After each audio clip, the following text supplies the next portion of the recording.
Bueno, entonces estábamos viendo que en la primera generación lo que había pasado era que por el temor o la desobediencia, el no creerle a Dios, se quedaron 40 años vagando en el desierto, ¿verdad? ¿Qué fue lo que pasa con la segunda generación de Josué? Ahí, ¿quién lo puede leer en el evento?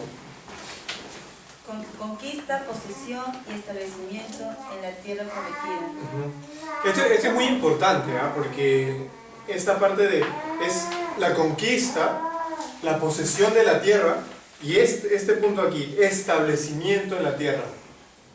Porque muchos creen que Josué tenía que eliminar por completo a todas las naciones. Ese en sí, ese no era el mandato específico para la generación de Josué, sino era el mandato para Israel. Eso lo vamos a ver más adelante. Por eso es que es muy importante saber esto, que es la conquista, la posesión y el establecimiento. Entonces, ¿qué es lo que dice la tercera generación en el evento?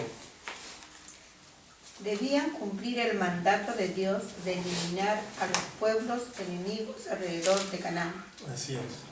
Entonces, ahí estamos entrando al libro de los jueces.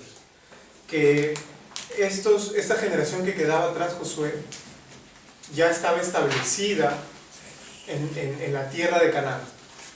Ya Josué ya se había repartido, Moisés y Josué dieron por heredar las naciones, y eso si lo vemos está en el siguiente cuadro, en la siguiente hoja. Tenemos cómo está establecido el mapa de distribución de todas las tribus. Las 12 tribus, ¿no? Exacto, de las 12. Ahí están las 12. Incluso si se dan cuenta, hay 2 tribus y media que se quedan del otro lado del Jordán. ¿Cuáles son? Rubén, Gad y media tribu de Manasés. Se quedan del otro lado del Jordán. ¿Por qué?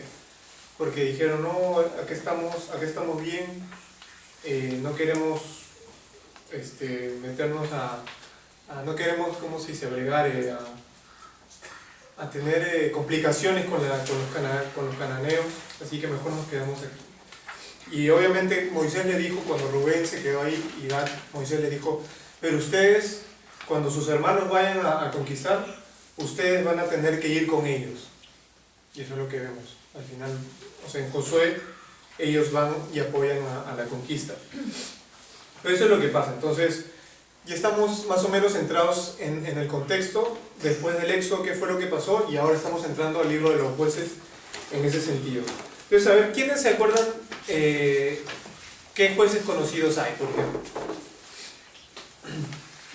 Sansón. Sansón es un juez. Muy bien.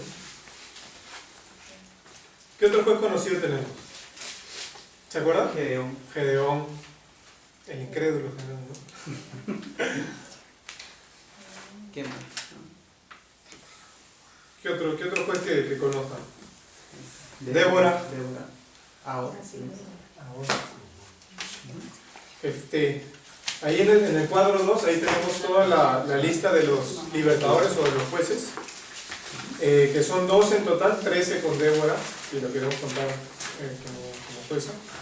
Y está cada uno de los opresores, cuántos años de opresión duraron con estos pueblos, y cuántos años de paz trajo Dios después de la liberación con estos jueces, ¿no? En total son, como les digo, 12 jueces, que a veces se habla, es solamente un versículo el que lo menciona, por ejemplo Sangar, que no habla de cuántos años de opresión y cuántos años de paz, pero eso es básicamente lo que tenemos aquí, ¿no? A lo largo del libro vamos a ir avanzando y vamos a ir viendo qué es cada uno. Pero ¿qué es lo que ustedes, por ejemplo, creen? ¿Cómo creen? ¿O qué eran los jueces?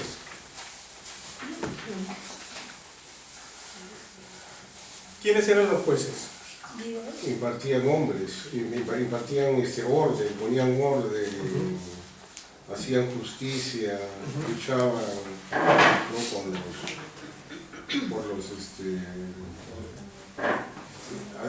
Cumplían también con el mandato de combatir a los enemigos también del pueblo, De los ¿no? opresores. De los opresores. Sí, justamente los jueces eran líderes militares y civiles.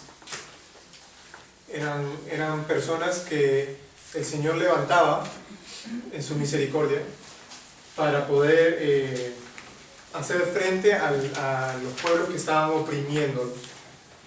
Y justamente en la parte 5 eran libertadores, exacto, libertadores del pueblo, de los pueblos que los gobernaban. Por ejemplo, miren, hay otro que es este cuadrito, este mapita de aquí, que ahí están cuáles eran los pueblos que debían ser eliminados y que a lo largo del libro de Jueces se habla y que los vuelven a oprimir y que los vuelven a oprimir. Están los filisteos, los amorreos, los hititas, los jebuseos, los pericitas, los heveos, los burgaseos. Del otro lado están los amonitas, los amorreos, los moabitas, que todos ellos tenían que ser eliminados. Exterminados. Exactamente. De la tierra. Exactamente. Por ejemplo, ahí tenemos en Deuteronomio 7, ¿quién puede buscar Deuteronomio 7, versículos 1 y 2?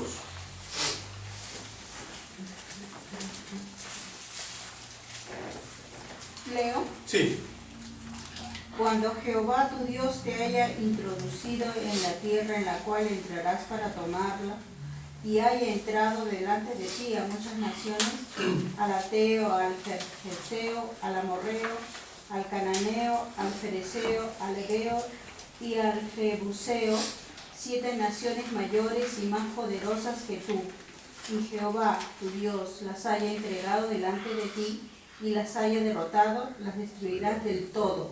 No harás con ella alianza ni tendrás de ellas misericordia. Así es. Deuteronomio es el último libro del Pentateuco. Ya están a punto, ya casi está la generación de Moisés, casi ya ha desaparecido, solo que está a punto de entrar la generación de Josué a la tierra prometida. Entonces, les está diciendo qué era lo que tenían que hacer, ¿verdad? Y las hayas derrotado. Está justo que se me había olvidado que lo había puesto aquí, está a la vuelta, en la siguiente hoja. Está esa parte, dice: y las hayas derrotado, las destruirás de todo, y no harás alianza con ellas, ni tendrás de ellas misericordia. ¿No? Sin embargo, en Josué a veces vemos que tuvieron misericordia, que no exterminaron a todos. En esto no lo tenemos. ¿Cómo? En esto no está. ¿Dónde está? Ah, perdón. Y esto, ¿verdad? Entonces, por ejemplo, ¿qué es lo que sigue diciendo el Deuteronomio, los versículos 3 y 4? ¿Quién puede leer? Usted mismo, hermano. ¿Puede leer el versículo 3 y 4 también? Sí. Y no emparentarás con ellas, no darás tu hija a su hijo, ni tomarás a su hija para tu hijo, porque desviará a tu hijo de en pos de mí, y servirán a dioses ajenos, y el furor de Jehová se encenderá sobre vosotros y te destruirá pronto. Ahí el 5 también, perdón. Mas así habéis de hacer con ellos, sus altares destruiréis y quebraréis sus estatuas y destruiréis sus imágenes de acera y quemaréis sus esculturas en el fuego. Así es. ¿Qué era lo que pasaba con estos pueblos? ¿Por qué Dios les decía esto? Eran idólatras. ¿Quiénes eran sus dioses? Que acabamos de leer. Acera. Está Baal, los Baales. Astarot también. Tenemos en Jueces 2, creo que está, ¿no? Astarot es un demonio. Se considera como Astarot un demonio. O sea, eran dioses falsos igual, ¿no? No de dioses falsos, no Exacto. de demonios, pero eran ídolos, ¿no? Así es. O sea, ¿y qué era lo que... ¿Cuál es nuestra tendencia, por ejemplo, ¿no? A nosotros? Cuando pasan eso. Ahora leemos este tipo de cosas, no irás en pos de sus dioses, y los quebrantaréis y los destruiréis, y demás. Y eso era lo que iba a contaminar el corazón de ellos. Pero, por ejemplo, ¿cuál es ¿Cuáles son los dioses que hoy día nosotros podemos y tenemos alrededor, que nos quitan inmediatamente la atención de Dios? El dinero, el afán de las riquezas, la posición social, ¿no? El estar, ¿no? En alianza con el mundo. Todo lo que pongas primero antes que... Ujú, Justo Maslow, que es un psicólogo ujú, contemporáneo, él habla acerca de las necesidades del hombre. ujú. Y muchos lo aceptan, incluso dentro de varios círculos religiosos, ¿no? Hasta evangélicos, ¿no? Por ejemplo, está la necesidad de gregarismo, que es de tener personas, amigos, ¿no? La necesidad de autorrealización, que es tener por ejemplo, un título, estatus, ¿no? Un título de, qué sé yo, de un presidente, de alguien que es respetado por todos, ¿no? Del dinero, de las propiedades, de las casas, ¿no? Entonces, eso podrían convertirse en ídolos. Hasta el mismo trabajo se convierte en un ídolo. Esa- A veces hacen del trabajo su Dios y la familia y el Señor lo dejan de lado, ¿no? Algún hermano decía de que nosotros somos fábricas de ídolos. Ídolos. Todos podemos ser un ídolo. Mm. No, y aparte que lo que yo veo que está tratando de introducir un pueblo de Israel que es el mismo pueblo de hoy en día, ¿no? Que refleja, ¿no? Todo lo que ellos hacen es lo que todos nosotros hacemos, ¿no? Eso es lo que refleja, y como decía Patricia, ¿no? Que es todo, ¿no? Todo idolatramos. Mm. Y la humanidad no ha cambiado desde esa época, ¿no? Sigue siendo la misma. Mm. Ha avanzado tecnológicamente, pero Mm. como en sí, como... Exacto. La tecnología es El un Facebook. El Incluso Facebook, incluso la saca televisión, sentado. las redes sociales. Se ha sentado incluso. Exacto. Incluso a veces cosas, por ejemplo, nosotros conocemos una hermana que se dio cuenta, o sea, ella tiene sus hijos mayores, pero que ella se dio cuenta que en un momento en su vida sus hijos y su familia se volvieron su ídolo. Ella siendo cristiana de muchos años, porque se dedicaba, quería levantarse temprano, hacer su desayuno y hacía todo bien bonito, y todo, o sea, pero a veces eso se convierte en un ídolo. Y ella misma nos decía, no me di cuenta que eso se convirtió en un ídolo. O sea, cosas a veces muy sutiles, ¿no? Que reemplazan el lugar de Dios, ¿no? Y eso es lo que estamos viendo aquí justamente en el corazón de los jueces y del pueblo de Israel, que es por eso que Dios los advierte y le dice, ¿saben qué? Erradiquen todo esto. ¿Para qué? ¿Cuál era el propósito de erradicar todo eso?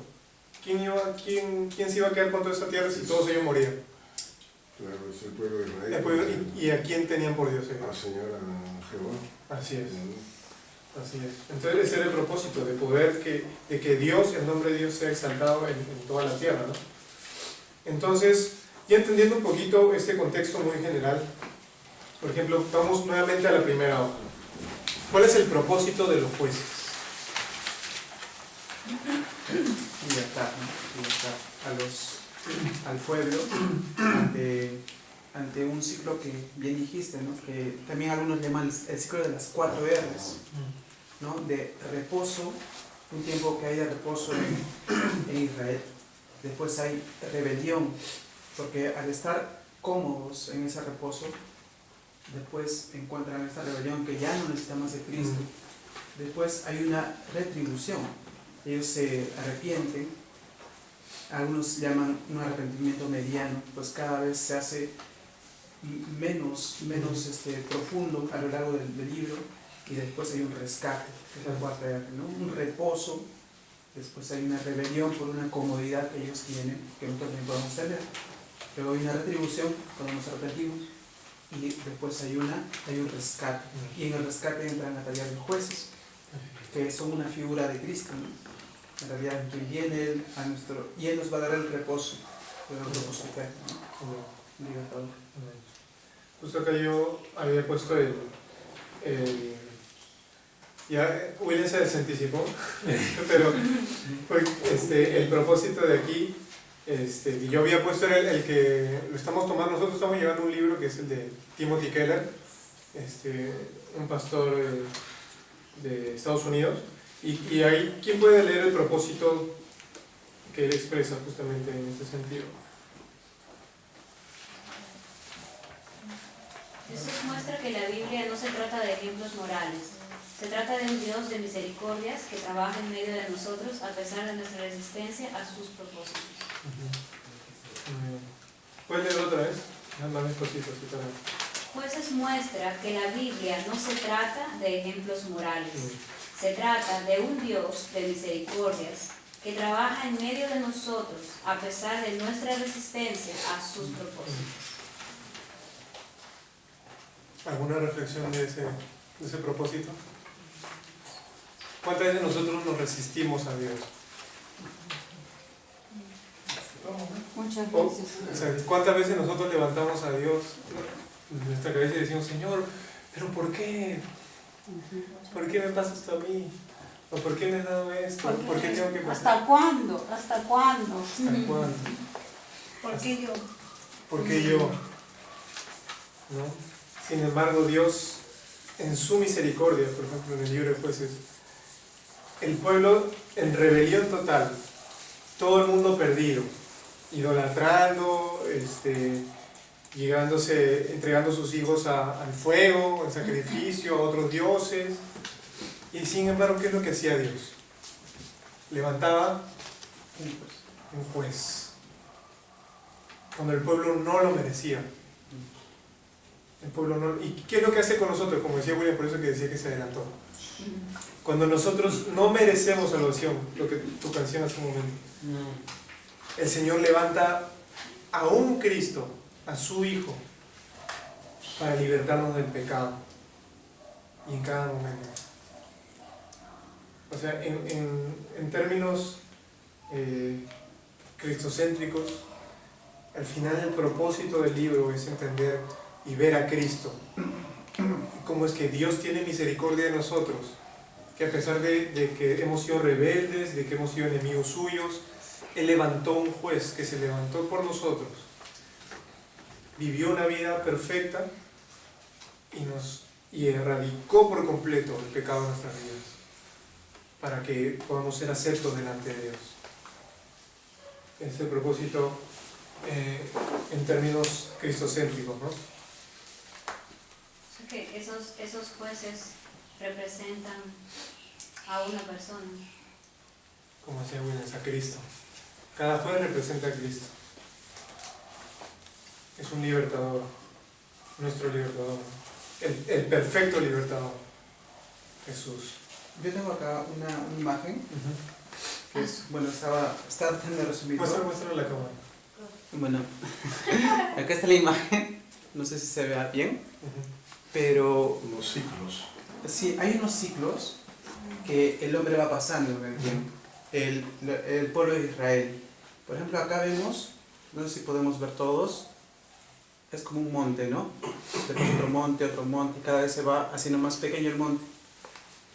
Cuando viene Josué a la tierra prometida con Israel, tenía todo Israel para poder vencer. Incluso dice Dios, ¿quién va primero? Preguntaron ellos y Dios dijo, Judá. Ellos ya tenían todo para vencer, pero no lo hicieron. Fracasaron en ello. Entonces, si nos damos cuenta, esos ciclos de las 4 R's empiezan, no hay un reposo, ellos no están cómodos en sí. En vez de poder exterminar al pueblo, ¿qué es lo que hacen? Hacen pacto con ellos, toman a sus mujeres y muchas veces ellos también dan a sus hijas y caen. Después, en esa caída, ese pueblo los oprime, pero después, como ellos están en rebelión, después dan una retribución, que es un arrepentimiento, y ese arrepentimiento Dios de nuevo les da un juez, el primer juez, ¿no? Ahí es donde empieza otro monte, pero después de nuevo se rebelan, se arrepienten y dan retribución a Dios, y de nuevo Dios les da un rescate, y otra vez, pero se dan cuenta que está en tendencia a caer, porque cada vez, en el libro de Jueces vamos a ver que cada vez el pueblo de Israel va más a la postre de sus ídolos, cada vez sus pecados son más escandalosos, ¿no? Pero vemos que acá llega un punto en que hay una cruz, ¿no? Todo eso está apuntando, todos esos jueces están apuntando a un verdadero libertador, quien les va a dar un reposo, no de 40, 80, 40, 40, 23, 22, 6, 7 y 10 años, como dice en la tabla, sino va a ser un reposo eterno. Eso es lo que representa jueces, ¿no? Sí. Interesante. Después nos va a pasar su papelito para... Sí, tengo unos resúmenes, sí, es ahí. Sí. Ahora, teniendo en cuenta lo que dice Williams, vamos a entrar al bosquejo de lo que vamos a estudiar hoy día.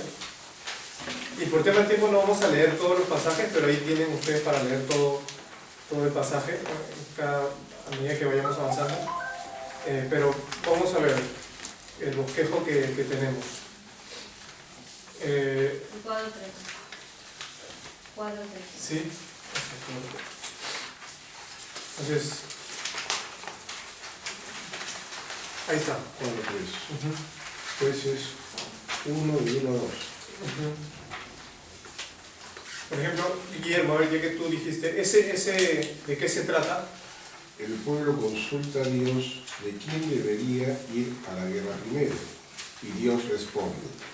Se decide cuál de las tribus peleará primero contra los pueblos enemigos y se da la primera batalla con victoria por parte de Judá y Simeón. Ahora, Jueces 1, los versículos 3 al 18, ¿qué es lo que hablan ahí? Victoria de Judá. Williams, ¿qué es lo que dice el 19 y 20? Judá no pudo expulsar a los habitantes del valle a causa de los carros errados. Caleb echó a los hijos de Anak. Ahí hay una, justo esos dos versículos es como un pequeño comparativo, porque Caleb es de Judá y Judá, el pueblo entero, no pudo echar a los carros cerrados. Sin embargo, Caleb ya que era de la misma edad de Josué, Josué ya había muerto, de 120 años, 110 años, pudo echar a los de Anak. Entonces es bueno apuntar eso, si es que tienes para apuntarlo, porque es un comparativo de que, o sea, el pueblo entero no pudo, pero un hombre sí pudo. Exacto, ¿no? Entonces es un comparativo que llama la atención. ¿Qué es lo que dice 21:36, Maya? Desobediencia de Israel al no echar ni exterminar a los pueblos enemigos en los alrededores de Canaán, ni a sus dioses. El 2:1-3, Cintia. Ahí, el cuadro 3.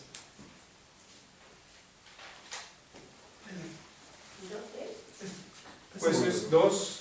Esa es la tercera. La tercera hoja. Jueces 2.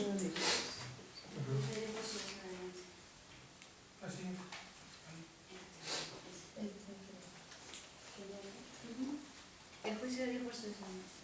El juicio de Dios por su desobediencia. Y van el 4-5, ¿qué dice? Lloro y lamento del pueblo por el juicio. Y Pati, ¿qué dice? Recordatorio de lo que habían vivido con Josué. Entonces vamos a ir viendo, vamos a desglosar esto, como lo hemos visto ahora. Entonces vamos a ver, el pueblo consulta a Dios y quién debe ir a la guerra. A la vuelta están los versículos.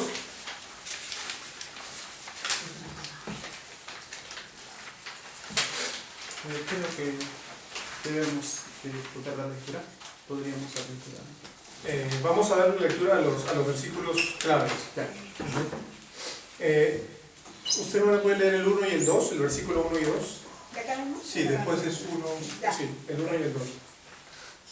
Después de la muerte de Josué, los hijos de Israel consultaron al Señor diciendo: ¿quién de nosotros subirá primero contra los cananeos para pelear contra ellos? Y el Señor respondió: Judá subirá. He aquí yo he entregado el país en sus manos. ¿Hasta el 2, no? Sí. No, sigue leyendo el 3, por favor. Entonces dijo a Hasta el 4, hasta el 4. Dijo a su hermano Simeón: sube conmigo al territorio que me ha tocado para que peleemos contra los cananeos. Yo también iré contigo al territorio que te ha tocado. Y Simeón fue con él. 4. Subió Judá, y el Señor entregó en sus manos a los cananeos y a los fereceos, y derrotaron a 10.000 hombres en Besek. Ahí vemos cómo es que Judá entra, mandado por el Señor, y derrota. Entonces ahí vamos a ver victorias tras victorias a medida que avanzan los versículos, pero hay un contraste bien fuerte, pero sí, en el versículo 18 y 19. ¿Puedes leerlo, Luis, por favor? No, Aide, perdón, Aide. Y Judá formó a Gaza con su territorio y a Salión con su territorio y a Ecrón con su territorio. El Señor está con Judá, que tomó posesión de la región montañosa, pero no pudo expulsar a los habitantes del valle porque ellos tenían carros de hierro. ¿Y qué es lo que dice el 20? Ese es el contraste. ¿El 20 qué dice? Entonces dieron Hebrón a Caleb como Moisés había prometido, y él expulsó de allí a los 3.000 hijos de Anac. Tres hijos. O sea, qué contraste, ¿no? Vemos cómo es que Judá no pudo expulsarlos. ¿Por qué? Porque tenía carros errados, carros de hierro. Y sin embargo Caleb expulsó a los de Anac. Y este es un pequeño comentario. Los de Anac dicen que los pueblos de Anac, el pueblo de Anac dice que esos eran los gigantes, los hombres de mayor estatura. O sea, si es que habría alguien a qué temer, eran a los gigantes, ¿no? Pero dice 3 hijos, ¿no eran 3 personas? Sí, pero todo el pueblo, no, con todo su pueblo. Ah, ya. Ujú. Entonces, para que, o sea, entrando en el contexto, ellos entendían quiénes eran los de Anac. Entonces nosotros tenemos que entender por qué tienen que mencionar a Caleb en este momento y que vence a los 3 hijos de Anac. Porque los de Anac eran personas, como le decía, gigantes, fuertes, y es que de ahí se mezclan con otros pueblos para poder sobrevivir, digamos, y ahí aparece este gigante Goliat, ¿no? Entonces vemos por qué es el contraste, pero ahí está subrayado que Judá no pudo expulsar a los habitantes del valle. ¿Por qué? Tenían carros de hierro. De hierro. Pero ¿qué es lo que Dios les había dicho antes? ¿Dios no les había dicho acaso que Dios iba a estar con ellos en diversas partes? Por ejemplo, ¿qué es lo que habíamos leído en Deuteronomio 7?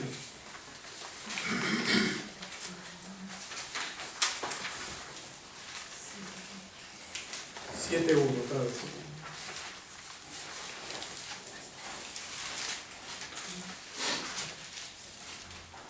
Cuando Jehová tu Dios te haya introducido en la tierra en la cual entrarás para tomarla, y haya echado de delante de ti a muchas naciones, al Eteo, al Jericeo, al Amorreo, al Cananeo, al Fereceo, al Heveo y al Jebuseo, 7 naciones mayores y más poderosas que tú.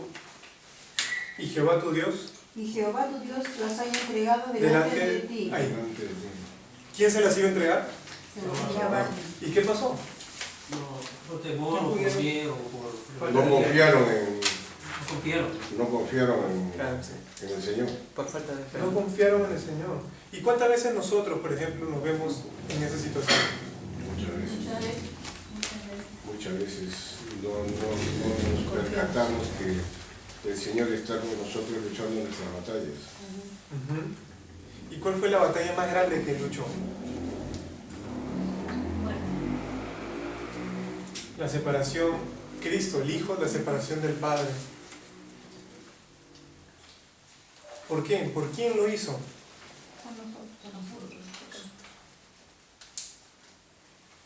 ¿Verdad? Eso no es una promesa tan hermosa. A veces nos preocupamos por las cosas de este mundo, ¿no? Y no lo digo porque no lo hago, porque ahora sí lo hago. O sea, hay momentos en los que uno se preocupa, ¿no? ¿Cómo voy a hacer mañana? ¿Qué alcanzará el dinero para los gastos de este mes? Y es un ejemplo como lo que hemos pasado hoy día, ¿no? En el carro, ¿cómo estábamos nosotros? Estábamos incómodos, ansiosos, queríamos comernos todo lo que había ahí adentro, los panes, todo. Pero no sentíamos como que ya no íbamos a salir de ahí. Y como dice la hermana, ¿no? Hay que orar, ¿no? Pueden orar, empezamos a orar y el Señor abrió el camino. Pero nosotros dudábamos. Exacto. Ahora llegaremos, debíamos los carros en pie. Es que es nuestra naturaleza caída. pues, Exacto. hermano. Pensamos siempre que nuestras fuerzas tenemos que hacerlo todo, que somos nosotros con nuestras fuerzas y no somos nosotros. Y también pensamos con la lógica humana, o sea, era lógico que ellos eran más fuertes. Entonces, por sentido común humano, si somos menos y ellos son más y tienen carros de hierro, no vamos a vencerlos. Y normalmente nosotros pensamos como el hombre piensa y no entendemos que Dios no piensa de esa manera. Entonces, lo que en el mundo parece lógico que el más grande le gane al chiquito, en la perspectiva de Dios, el más grande no es nada si Dios quiere hacer al chiquito más fuerte. Entonces era lógico, humanamente hablando, que ellos tuvieran miedo a alguien que tuviera carros. Tener carros en ese tiempo sería como que ahora tuvieran aviones teledirigidos, ¿no? Pero la lógica no siempre va con la fe, si no todos serían creyentes. Ahora, hay momentos en que Dios nos va a probar. Ahora, también quiero hablar acerca de una breve idea de lo que es la preocupación. Hay una preocupación normal, y una preocupación exagerada. La preocupación normal es, como dijo, ¿no? Yo no puedo estar mañana, decir, por ejemplo, no tengo trabajo y despreocuparme 2 años, 3 años, y dejar a mi familia y botada, ¿no? Y decir, Dios, El Señor proveerá. el Señor proveerá. Hay una preocupación que es normal. Hay una tristeza que es normal, ¿no? Alguien que pierde a su mamá, no decir, qué bien que la perdí. No dice, es mi mamá. Pero otra cosa es llevarlo a la depresión profunda, llevarlo a la ansiedad profunda, ¿no? Eso, ¿no? Entonces, eso ya es no confiar. Claro, una depresión o un excesivo, una excesiva preocupación, ¿no? Pero yo lo que veo aquí es que este pueblo vivía esa depresión que dice él. Porque si supuestamente Dios te estaba dando ya la tierra, que ven y tómenla, este pueblo ya lo veo que totalmente ya estaba derrotado. Su mente, su corazón ya había una derrota. Supuestamente no fueron a tomar esa posición. Pero justo bien, victoria tras victoria, quizás porque era fácil, hasta el momento en el que se encontraron con la dificultad. Lógico, porque cambia en el 18, 19, 20, cambia todo el inicio del 1 al 17, se ve victoria. Y del 18, 19, 20 se ve la derrota porque ya no pudieron contra lo que ellos pensaron al inicio, ganaremos, pero vieron el obstáculo difícil y no pudieron. Entonces ahí se ve, pues, ¿no? Entonces, mira, justo para que tú complementes eso, vamos a Jueces 1, 21, 36, la siguiente. No, ahí en el papelito, porque hay algunos que están subrayados para que tú, Luis, puedas ir leyendo los que están subrayados, solo los que están subrayados. Y el 1 y 16. No, o sea, de todo el tramo, del 21 al 36, leen solo los que están subrayados. Del 21. Sí. Acá abajo. Acá abajo, perdón. Dice, pero los hijos de Benjamín no expulsaron a los jebuseos que vivían en Jerusalén. Solamente en corte. Solo los subrayados, lo que está subrayado. Dice, Benjamín no expulsaron a los jebuseos. Dice, mas dijeron ir al hombre y a toda la familia. Hititas y edificó una ciudad a la que llamó Luz. No tomó posesión de Manasés. ¿Cómo se llama? Manasés no tomó posesión de Betseán. Manasés no tomó posesión de Betseán y sus aldeas, ni Betanat, Dor, Ibreán, Megiddo, ¿así? Sí. ¿Así? Cananeos perseguidos. Los cananeos. Cananeos persistían en habitar en aquella tierra. Efraín expulsó a los cananeos. que habitaban en Geser. Zabulón no expulsó a los habitantes de Quitrón. Nadal, de manera que los cananeos habitaron en medio de ellos. Aser no expulsó a los habitantes de Acó, Sidón, ni de Pajal. Asid, ni de Elba, ni de Afed, ni de Rajón, iba a decir. Dice, Nectalí no expulsó a los habitantes de Bexemen. Dice, Bet Anat, y dice, sometidos a trabajos forzados.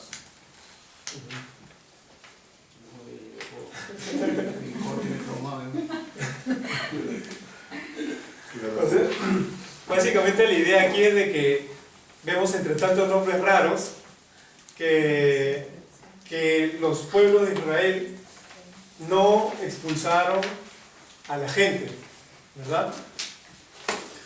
No expulsaron a ninguno de los que tenían que expulsar. Fueron desobedientes. Exacto. Es más, por el contrario, Se llegaron a ellos. miren, lean el versículo 35. A ver, Guille, el 35. Y los amorreos persistieron en habitar en el monte de Eres, en Ajalón y en Saldim. Pero cuando el poder de la casa de José se fortaleció, fueron sometidos a trabajos forzados.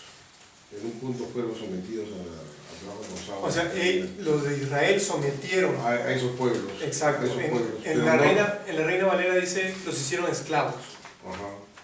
Acá los sometieron, pero no los destruyeron. Pues, ¿no? Exacto. Y al Y en el final 30 eso trajo consecuencias después, ¿no? En el 30 también dice, y fueron, los cananeos habitaron en medio de ellos y fueron sometidos a trabajo forzado. ¿No?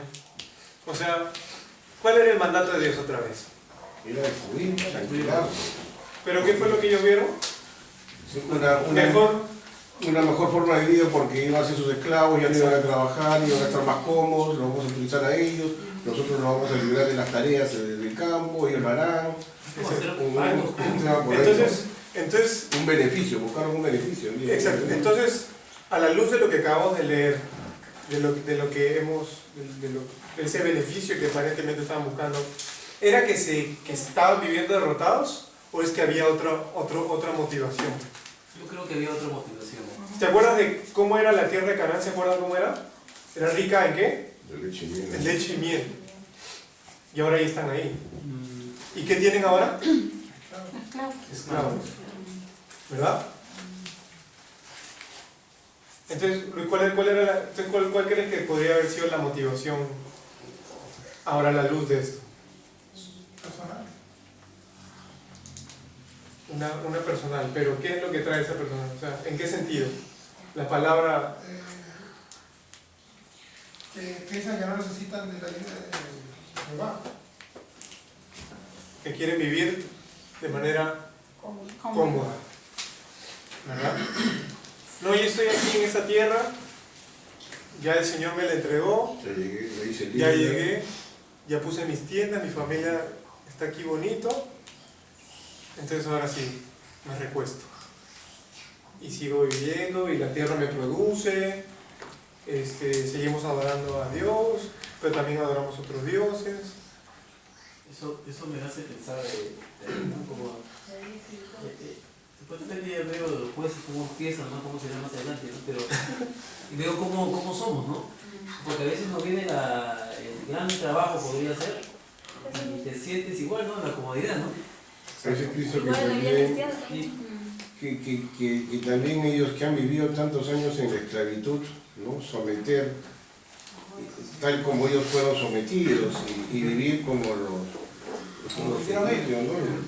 Como los usaron, ellos usaron a otras personas para su propio beneficio, ¿no? Y eso que en Deuteronomio en varias ocasiones le dice, acuérdate que trátalo bien a los extranjeros porque tú fuiste esclavo en pueblo extranjero.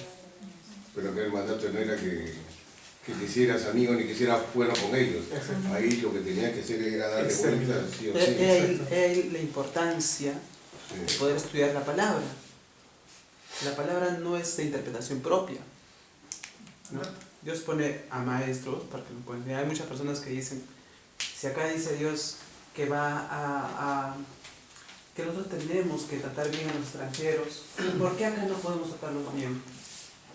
Dios es malo, pueden decir algunos, ¿no? Mejor ya no quiero ir al cristianismo. Es lo que hemos escuchado muchas veces. Sí, exacto. ¿Por qué Dios es tan malo que mata a la gente?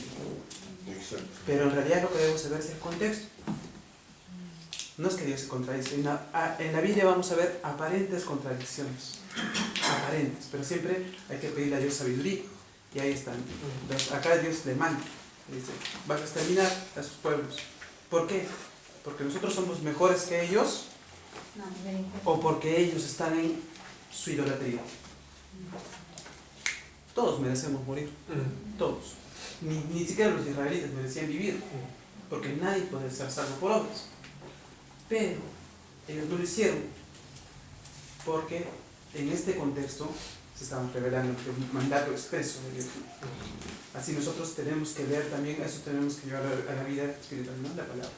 Siempre ver el contexto, no utilicemos versículos para tomar decisiones. Veamos un estudio. Por mucho que saca un versículo, se saca del contexto y se aplica de una manera equivocada, ¿no? Eso es lo que hace el diablo. El diablo, ¿cómo lo tentó Jesús? Con la palabra. ¿Sí? Cuando alguien viene, por ejemplo, de una secta, ¿vale? Te va a leer la Reina Valera. Saca la Reina Valera, por ejemplo, no sé, la diosa madre, ¿han escuchado? La iglesia de Dios, de la diosa madre. Ellos leen esta Biblia.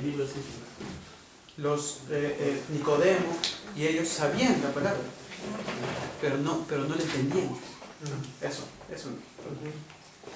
Entonces, ¿este pueblo fue obediente a Dios? No es eso. Entonces ya vemos dos. No fue obediente y tampoco confió en que Dios les iba a entregar la tierra. ¿Verdad? Entonces, otra vez, nuevamente, como decía Luis, así somos nosotros, ¿verdad? Somos desobedientes. Dios nos dice que hagamos A, ¿y qué hacemos? Leo, Z. Nos vamos a Es que lo que yo entiendo ahorita es que el problema está en nosotros mismos. Ese es el problema. A veces podemos decir, no, el problema está en otras cosas y queremos analizar cuál es mi problema, ¿no? Pero en sí el problema somos nosotros. Cada quien uno es un problema para su vida. Entonces ya cuando tú te das cuenta que el problema eres tú, entonces lo que yo creo que es ahí donde uno debe cada día meterse con el Señor o buscar, como dice pues acá mi amigo Sir Williams, busca un anciano de la iglesia, ¿no? Porque el anciano de la iglesia es el que te va a poder ayudar a enfrentar problemas que tú no puedes solucionar. Entonces, y eso es lo que tenía que hacer el pueblo, ¿no? El pueblo lo que el pueblo hizo acá es desobedeció a Dios, quería vivir una vida cómoda, y así somos nosotros, queremos vivir una vida cómoda, desobedeciendo las cosas de Dios. El problema somos nosotros. Entonces siempre buscarle la manera de cómo poder solucionarlo en el Señor, ¿no? Bueno, Por ejemplo, yo sabía cómo la podemos comparar, o estos pueblos, cómo lo podemos comparar con el pecado. ¿Cómo nos acomodamos nosotros en nuestra vida? Bueno, Es yo una diría, desobediencia, ¿no? Sí, adelante, también. no, yo diría que, por ejemplo, a veces es muy sutil y no es que desobedecemos, o sea, no es que hacemos lo contrario a lo que Dios dijo, sino que obedecemos hasta un punto. Y es más sutil porque entendemos que, bueno, al menos hice esto, ¿no? Ya lo otro decido reservármelo. Y un ejemplo por decir es cuando el Señor nos manda a amar a nuestro prójimo y nos sentimos bien de que estamos obedeciendo a Dios, de que estamos amando a nuestro prójimo. Pero cuando el Señor dice, y ama a tus enemigos o los que te hacen mal, ahí ya no, hasta ahí no, exacto. ahí nomás. Exacto. Y eso es una obediencia a medias, ¿no? Y al final es una desobediencia. Y así nos la pasamos con muchas cosas. Y podemos espiritualizar el pecado, ¿no? Racionalizarlo. Racionalizarlo. Podemos decir, ¿no? Por ejemplo, pero estoy creciendo en Dios. Tratamos de anestesiar nuestro pecado, ¿no? Nos duele, ¿no? No, espérate. Hice una obra buena hoy en la mañana. No, yo leí. Yo fui al grupo pequeño, no como esos cristianos. Que nunca vienen. Y ya nos justificamos. Y le sacamos todavía en cara, ¿no? Mira, ¿por qué no vienes? ¿No? Y ahí es cuando la hermana muy bien dice, ¿no? Ahí es cuando nosotros debemos de pensar, ¿no? Que nosotros mismos podamos ser esas personas, ¿no? En jueces, ¿no? Que estamos acallando nuestra conciencia. Es muy interesante lo que dijo Maya, ¿no? Una desobediencia a medias es desobediencia. Eso es una gran verdad. Una desobediencia a medias es una desobediencia total. Es como una mentira a medias, es una mentira. Mentira es mentira. Y eso pega bien duro cuando tú te das cuenta que sabes que realmente hay muchas cosas que uno permite en su vida, que saben que le hacen daño a uno, y que Dios te dice, sácalo, extermínalo, y sin embargo convivimos con ello. No, y aparte cuando te dice, deja esto que te daña. Exacto. Y tú dices, wow, no quiero dejar. Y dices, pero deja esto que te daña. Y tú lo dejas, pero a veces lo dejas a medias, como decía Maya. Exacto. Porque a veces tú quieres estar, a pesar que sabes que está mal, quieres estar ahí. Pero cuando tú lo dejas por completo, comienza a haber paz. Exacto. Sí, te puedo tener eso hace un tiempo atrás. ¿Y quién va a hacer esa obra de dejar? Señor. Acá dice en Romanos 8:13, dice, porque si vivís conforme a la carne, Romanos 8:13, ¿no? Es un versículo muy excéntrico este versículo al respecto, ¿no? Porque si vivís conforme a la carne moriréis, mas si por el Espíritu Santo hacéis morir las obras de la carne viviréis. Dice, si por mis obras voy a hacer morir de la carne viviré, no dice, ¿no? Dice, mas si por el Espíritu hacéis morir las obras de la carne viviréis. Entonces nosotros ¿qué debemos hacer? Pedir al Espíritu que mortifique ese pecado. Ahora, yo también tengo responsabilidad de ello. Es algo que nos manda, ¿no? ¿Qué debían hacer los Judá? Exterminarlos. ¿Qué debían hacer todos los demás los hijos de Israel? ¿Qué debían hacer? Exterminarlos, no lo hicieron. Nosotros, ¿qué debemos hacer ahora con nuestros pecados que estamos viviendo? Absolutamente todos nosotros acá tenemos un pecado dominante de los pequeños pecados que tenemos, entre comillas, pequeños. No hay pecado pequeño. Ahora, ¿nosotros qué hacemos ante esto? ¿Lo estamos mortificando? Es una pregunta retórica, no es necesario contestar. Pero todos nosotros peleamos una batalla. Todos. Diaria. Así como Pablo decía, no es que lo haya alcanzado ya, refiriéndose a la perfección. ¿No? Entonces debemos de no ser como los jueces. No miremos al hermano. Ay, hermana, tú tienes que venir a ver como los jueces. No eres así, hermano. Exacto. En realidad debemos de vernos. Hay formas de leer la Biblia, ¿no? La Biblia se puede leer así, se puede leer así. Cuando yo leo así la Biblia, yo estoy diciendo, Dios, mira, ahí está, muéstrate a él, que él cambie. Ahí está, mira, hermano. No le enseñes, hermano. Pero debe ser así. No me enseñes. Esta palabra no es para mí, es para mí. Hay unos que leen así. Los que leen así son los legalistas, no empiezan a criticar a todos los tarde con palo. Y los que leen así, al revés, empiezan a hundirse en la depresión. ¿Qué vamos a leer? La podemos leer así primero y así, no al revés. Porque tenemos que también ayudar a los hermanos, pero en amor. Cuando Dios ya nos unió, no hay que ser egoístas, ¿sí? Entonces, a veces esos pecados inofensivos, o esos pecados que aparentemente ahora parecen pequeños, o que no, yo lo puedo controlar, después se transforman en esos gigantes que nos tienen dominados. Lo que pasa, ¿sabes qué, Ronaldo? Es que el pecado no viene al instante. El pecado comienza cuando tú lo maquinas en tu mente. El pecado, si una persona cae en algo difícil con otra persona, ¿no? Una persona, No viene porque no, yo pasé o vi y me caí. Exacto. Eso es falso. Uno Ya ya sé, está ya maquinando cómo Exacto. pecar. Exacto. Entonces, el pecado viene ahí. Exacto. Entonces, y cuando caes en ese pecado, te das cuenta todo el trabajo que has hecho en tu cabeza para que caigas en pecado. Es una espiral descendente. Sí. Exacto. Entonces justamente, y ahí un punto que creo que a mí me dio duro y creo que lo quiero compartir con ustedes, duro en el buen sentido, ¿no?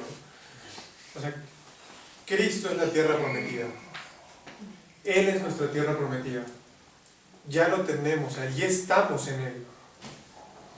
Pero aún no estamos plenamente en Él, en el sentido de que ya no hay pecado, sino aún hay un pecado remanente en nosotros, con el que luchamos todos los días. Y que justamente esta es una forma muy, muy bonita de verlo, en que Dios nos dice, en primer lugar, tú ya estás en la tierra mundial porque has creído en Cristo, yo te he salvado. Tienes al Espíritu Santo, mi poder, y tienes mi palabra que te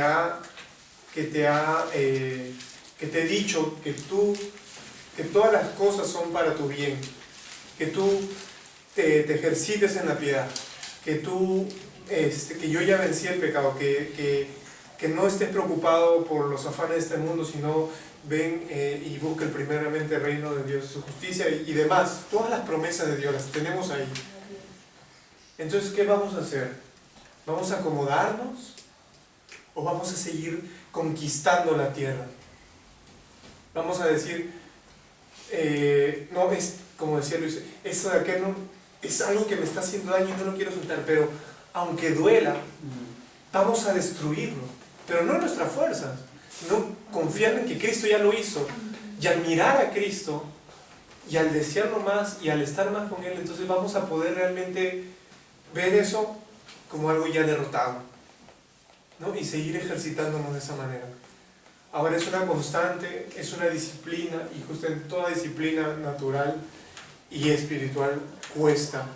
Justo hablamos de eso con mi esposa hace una semana, que cuesta realmente, y va a tomar un tiempo hasta que realmente ya, por fin ya la tenga ahí, ¿no? O sea, y esto de verdad, a mí esto, como le digo, me pegó durísimo, porque a veces uno no se da cuenta y hay cositas que uno va permitiendo en su vida que al final van alimentando el pecado y como dice Williams, tú crees que estás creciendo, pero no estás creciendo como deberías estar creciendo, no estás disfrutando de la plenitud de la santidad de Cristo como quisieras o como Dios quiere, sino que hay algo que nos está impidiendo y debemos ver qué es y confiar en Cristo, confiar en el Señor para poder vencer o para ver que Él ya venció y descansar en Él, ¿no?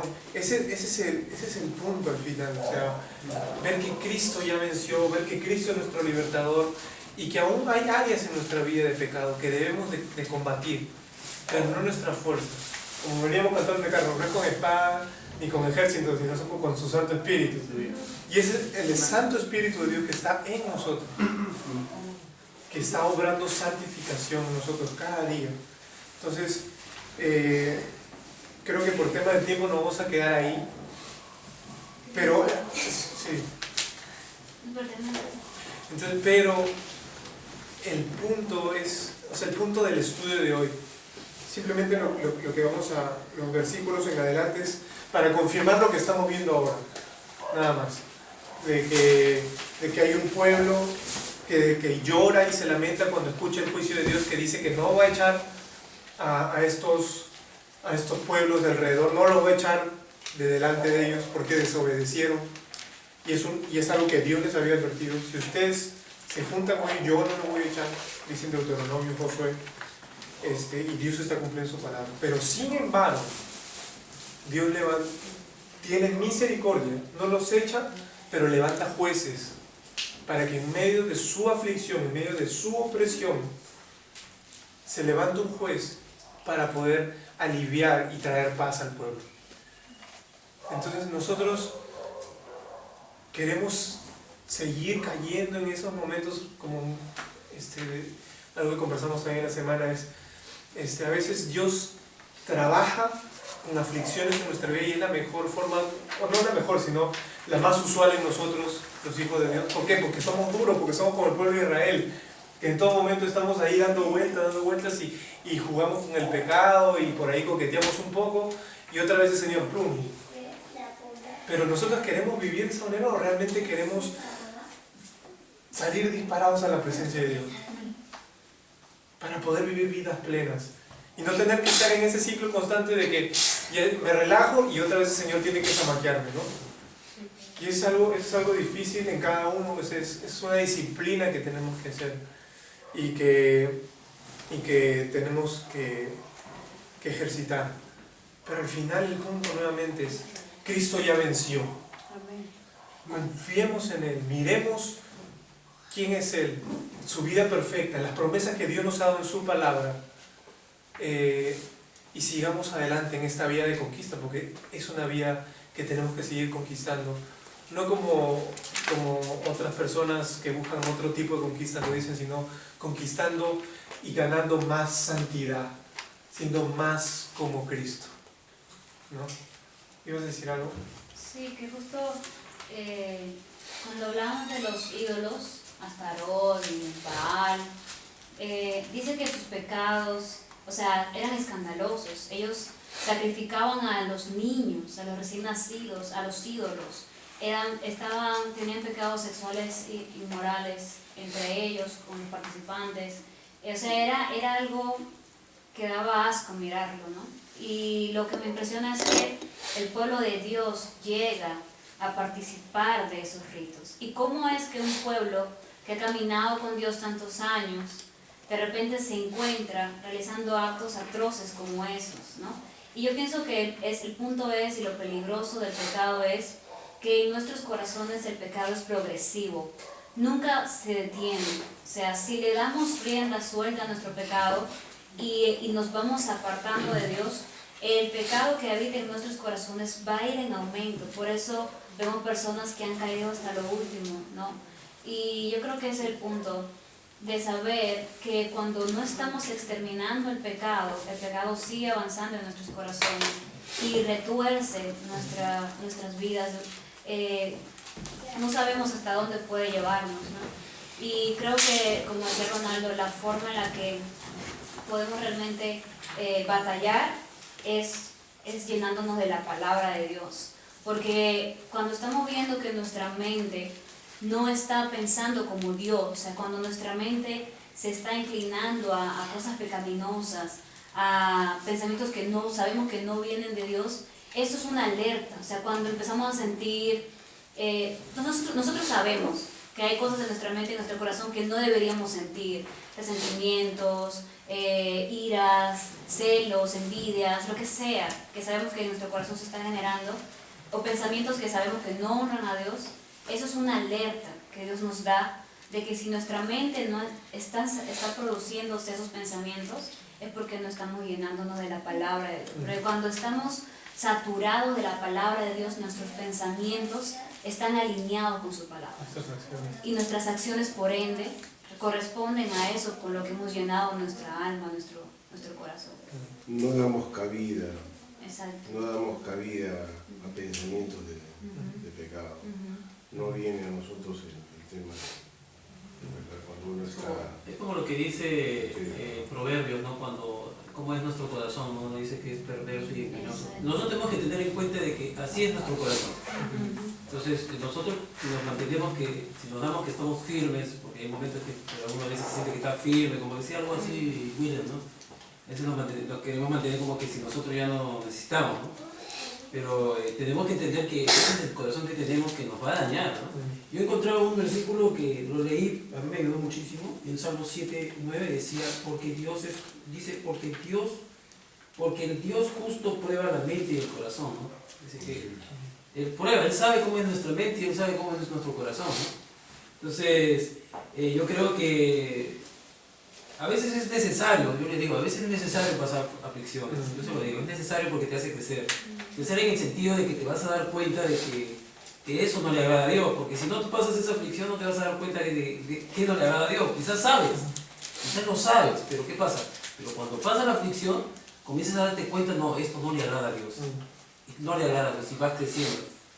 A mí me ayudó mucho el 2 de Corintios cuando comencé a leer por el ministerio de Pablo la aflicción que tenía en 2 de Corintios. Entonces también lo relacioné con mi vida, ¿no? Porque lo puse a mi vida, a lo que estoy viviendo yo. Entonces yo sabía que el problema era yo sabía que mi corazón estaba así, se emocionaba, mi corazón sentía algunas cosas, pero era yo mi problema. Entonces pude entender aquí cuando qué engañoso y perverso es mi corazón, pero Dios nos manda también a obedecerle, amarlo, amar a otros. Y muy importante también es el consejo de las otras personas. Y yo soy bien agradecido en ese sentido porque yo te lo digo así públicamente, ¿no? A mí yo pude conversar con William muchas cosas y yo usaba la preocupación del hermano por el otro, ¿no? Yo creo que va más el sentido de lo que está hablando, ¿no? También esto, ¿no? Cuando dice que acá estaba leyendo, sucedió cuando el ángel del Señor habló en palabras a todos los hijos de Israel, el pueblo alzó su voz y lloró, ¿no? Entonces, al ver todas estas cosas horribles que son, pues, la verdad me dan de llorar. Yo sí me pondría a llorar, yo ahorita tengo una gana de llorar, pero no voy a llorar. No porque sea orgulloso, no tengo ya, pero ¿qué pasa? Y a veces nosotros nos sentimos así. Yo creo que Dios es tan bueno hoy en día tenemos la célula, ¿no? Porque yo creo que aquí nos vamos a conocer todos. Ya, y sabes que algo para terminar, porque es lo malo que tengo, me gusta leer otras cosas, ¿no? Algo que quiero enfatizar es este punto que dice acá en Gálatas 6, cuando dice, hermanos, si alguno fuere sorprendido en alguna falta, creo que todos vamos a ser sorprendidos en muchas faltas. Dice acá, vosotros que sois espirituales, quiere decir que el hermano que quizás lee, se mete más con Dios, quizás el otro día no lo hace. Dice acá, restaurarle con el espíritu de mansedumbre, ¿no? En amor, en paciencia, considerándote a ti mismo, no sea que tú también seas tentado. Así que, imagínate, este pueblo era así, nosotros somos igual que este pueblo. El problema somos nosotros y lo bonito sería de que ya como grupo que estamos acá, conocernos todos, ¿no? Perdóname si me detengo. No, ese es el punto, ¿no? El punto es que todos juntos al mirar, al mirarnos cara a cara con el espejo de la palabra de Dios, vamos realmente, en primer lugar, a actuar y tomar las riendas en ese sentido, por poner una palabra, y dejárselas a Dios, que obre en nuestras vidas. Y así vamos a poder también ayudar a los demás, ¿no? Como decía Luis. Y en este grupo esa es la intención, que nos conozcamos más. Ahora han faltado varias personas, esperemos que en la siguiente reunión haya más gente. Pero ya es un inicio, es un paso, y hay que seguir orando para que el Señor pueda hacer crecer más la célula, ¿no? Edith, por favor, Sí. ¿podrías buscar 2 de Samuel 22:2? Samuel, 2 de Samuel 22:2. Y por favor, no sé si, hermano, por favor, nos pueda buscar Efesios, ya para Efesios 6, Efesios 6:10. Samuel, ¿qué número? 22, ¿qué? 2 de Samuel 22:2. 2:22. No, 22. 2. Dijo, Jehová es mi roca y mi fortaleza y mi libertador. ¿Quiénes eran los jueces? Libertadores. Y acá dice, Jehová es mi roca y mi fortaleza. y Dios es 3 Y en 1, ¿no? Dios es santo. Entonces, Dios es el libertador. Dios mandó por medio de Jesucristo a nuestro libertador. Entonces, sabemos que Él es el juez. Como dijo, el propósito de jueces, no nos vayamos de acá sabiendo, ay, me gustó jueces, porque jueces me ayuda a mi vida. Estamos acá diciendo, tengo un libertador, es Cristo, ¿no? Y a la vez es Dios, Jehová y el Espíritu son lo mismo. ¿Por qué Jehová es el libertador? Porque también planificó. ¿Quién dio su vida? Cristo. ¿Y quién lo resucitó? El Espíritu Santo. Los tres participantes. Y en Efesios... Efesios 6, Sí. número, 6:10. Sí, Efesios 6:10, por favor. de ahí, 6:10. Por lo demás, hermanos míos, fortaleceos en el Señor y en el poder de su fuerza. vestido de toda armadura de Dios para que podáis estar firmes contra las acechanzas del diablo. ¿Ya? Hasta ahí. Y Efesios 2:1 dice que nosotros estamos muertos en nuestros delitos y pecados.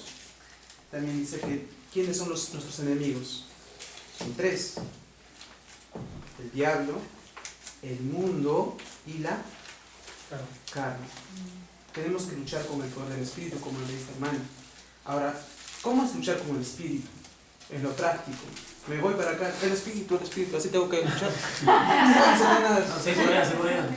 No, yo tengo que luchar con el Espíritu con la armadura. Con la espada. Les invito a que lean Efesios 6:10 hasta el final. Y ahí medítenlo. Esa es la forma de luchar. Así que ahora vamos a utilizar una de las armas que el Señor nos ha dado. Hermano Guillermo, usted puede orar con lo que hemos aprendido hoy, que el Señor nos ayude a poner en práctica lo que hemos aprendido, que si nos ha confrontado, que nos anime y después, Iván, después tú puedes orar para que el grupo pueda seguir creciendo y pueda seguir siendo bendecido por el Señor. Y después podemos hacer una foto de todo el grupo para motivar a los otros que no han venido. Muy buena idea. Amado Padre Celestial, Señor, gracias, Señor, Padre Santo. Venimos a ti, Señor, en el nombre bendito de tu Hijo amado Jesús, para agradecerte, Señor, el haber congregado acá a todos nuestros hermanos, Señor, para escuchar las enseñanzas acerca del libro de Jueces, para poner en práctica, Señor, y ser obedientes, Señor, y salir de nuestra zona de confort. Ser, Señor, obedientes a tu palabra y luchar y perseverar día a día, Señor. Permanecer firme, Señor, en tu palabra y en tus promesas. Porque tu palabra es verdad, Señor. Tu palabra es una, Señor. Nosotros solamente debemos aferrarnos a ello. Graba, Señor, estos mensajes en nuestro corazón. Señor, que no nos desviemos, Señor, de la izquierda ni de la derecha. Y que seamos conscientes, Señor, de tu presencia. Que tú, Señor, a pesar que más grande sea el enemigo, Señor, tú vencerás. Porque tú eres Dios todo omnipotente, todopoderoso, Señor. Y eres nuestro Padre, Señor. Tenemos la bendición de ser llamados hijos tuyos, coherederos con Cristo Jesús. Señor. Te damos gracias, Señor, por esta reunión. Y lo que te pedimos, Señor, te pedimos también que en la próxima reunión que se lleva a cabo podamos seguir, Señor, edificándonos y creciendo espiritualmente. En el bendito nombre de tu Hijo amado Jesús te lo pedimos. Amén. Te damos gracias, Señor, también por este tiempo que todos hemos podido compartir y aprender tu palabra, Señor. Guíanos, Señor.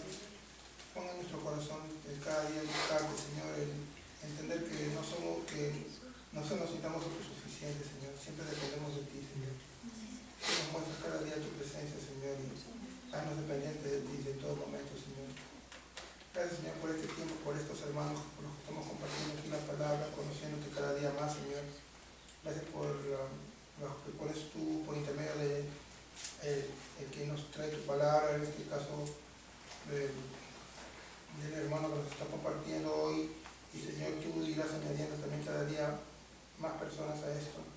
Esto es una semilla, estamos empezando, Señor, estamos empezando nuestras primeras clases. Sabemos que tú irás añadiendo más personas a esta reunión, Señor.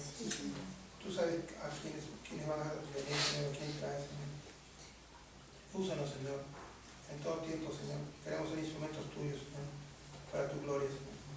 Para ti sea la gloria en todo momento, Señor. En nombre de Jesús. Amén. También te quería compartirles de que no sé si el próximo viernes yo voy a estar con Maya, porque tal vez nos vamos de viaje, o sea, tal vez nos vamos el viernes o si no nos vamos el sábado, dependiendo. Nos vamos de viaje a Pichanaki para apoyar, va a haber una conferencia allá con un grupo de hermanos que vienen de Estados Unidos, vamos a estar traduciendo por allá. Entonces, si no estamos, igual, por favor, puedan estar orando por nosotros, por el viaje, que nos vaya bien, porque es por pista, la carretera central es un poco complicada siempre, así que para que puedan estar orando. Acuérdate de lo de hoy.